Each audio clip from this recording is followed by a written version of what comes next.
Hi అండి, crazy అభి ఛానల్లో ఈరోజు వచ్చేసి స్వీట్ షాప్ స్టైల్లో మైసూర్ పాక్ గుల్లగా ఎలా రావాలో సింపుల్గా చేసి చూపిస్తానండి.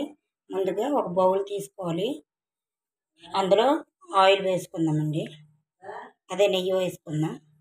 ఇప్పుడు ఇది గిన్నెంతా స్ప్రెడ్ చేసుకోవాలి. నెయ్యి అంతా ఇలా గిన్నెంతా ఇలా స్ప్రెడ్ చేసుకొని రాసుకోవాలండి. ఇది ఇప్పుడు పక్కన పెట్టుకోవాలి. స్టవ్ ఆన్ చేసుకొని కడాయి పెట్టుకోవాలండి. ఇప్పుడు ఇందులోకి ఆయిల్ వేసుకుందాం. నెయ్యి అయినా వేసుకోవచ్చు, ఆయిల్ అయినా వేసుకోవచ్చు అండి. పూర్తిగా నెయ్యితో కూడా చేసుకోవచ్చు, ఆయిల్తో కూడా చేసుకోవచ్చు. ఇప్పుడు ఇందులో ఆయిల్ వేసుకుందాం. ఇప్పుడు 1 కప్పు శనగపిండి తీసుకుంటే 2 కప్పుల ఆయిల్ వేసుకోవాలండి. మీరు 1 కప్పు నెయ్యి 1 కప్పు ఆయిల్ కూడా వేసుకోవచ్చు. ఫస్ట్ 1 కప్పు వేసుకున్నాం కదండి, ఇప్పుడు ఇంకొక కప్పు కూడా ఆయిల్ వేసుకోవాలి. ఒక పక్క వేడి చేసుకోవాలండి ఆయిల్.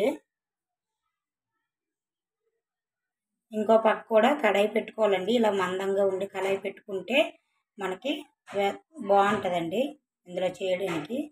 ఇప్పుడు ఇది కూడా వేడవుతుంది. ఇప్పుడు ఇందులోకి షుగర్ తీసుకుందామండి. 1 కప్పు శనగపిండికి 2 కప్పులు షుగర్ వేసుకోవాలి.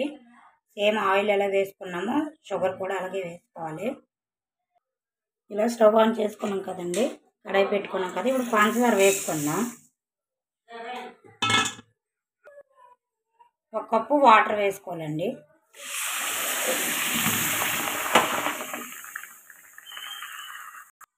వాటర్ వేసుకున్నాం కదండి, ఇలా పంచదార కరిగిన దాకా కరిగి పెట్టుకోవాలి.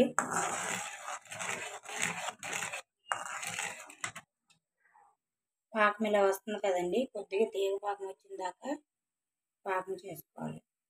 కొద్దిగా సాఫ్రాన్ వేసుకుందాం, కుంకుమ పువ్వు కలర్ కోసం.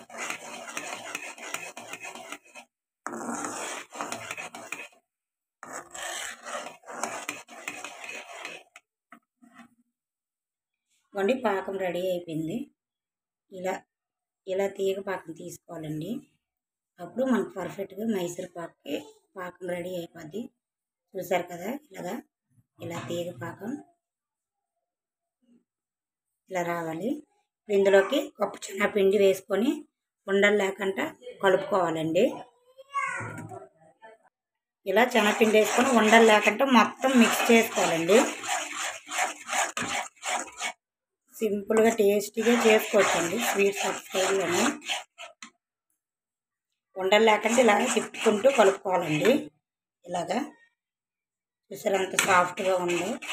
అంతా మీడియం ఫ్లేమ్ పెట్టుకొని చేసుకోవాలండి.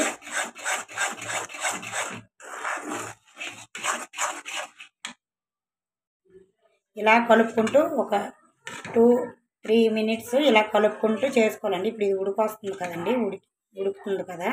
ఇందులోకి ముందుగా ఆయిల్ మరిగించి పెట్టుకున్నాం కదండి, ఈ ఆయిల్ అందరూ కొద్దిగా వేసుకొని కలుపుకుంటూ ఉండాలండి. ఇప్పుడు ఇలా ఉడుకుతుంది కదండి, ఇప్పుడు ముందుగా వేడి చేసుకున్న ఆయిల్ అందులో వేసుకొని కలుపుకుంటూ ఉండాలండి.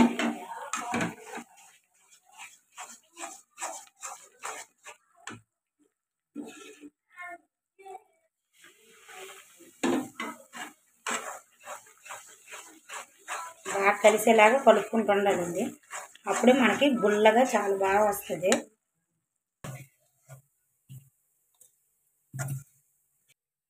ఇలా తయారైపోయిన అది మైసూర్ పాక్ని ఇందులో వేసుకోవాలండి. గిన్నెలో వేసుకొని ఇలా స్ప్రెడ్ చేసుకోవాలి. ఇప్పుడు ఇది చల్లారిన దాకా పక్కన ఉంచుకొని ఇలా గోరువెచ్చగా ఉన్నప్పుడు మీకు ఏ సైజులో కావాలో ఆ సైజులో కట్ చేసుకోవాలండి. ఇప్పుడు నేను కట్ చేసుకుంటాను. ఇప్పుడు దీనిపైన మూత పెట్టుకొని చల్లారి పెట్టుకోవాలండి.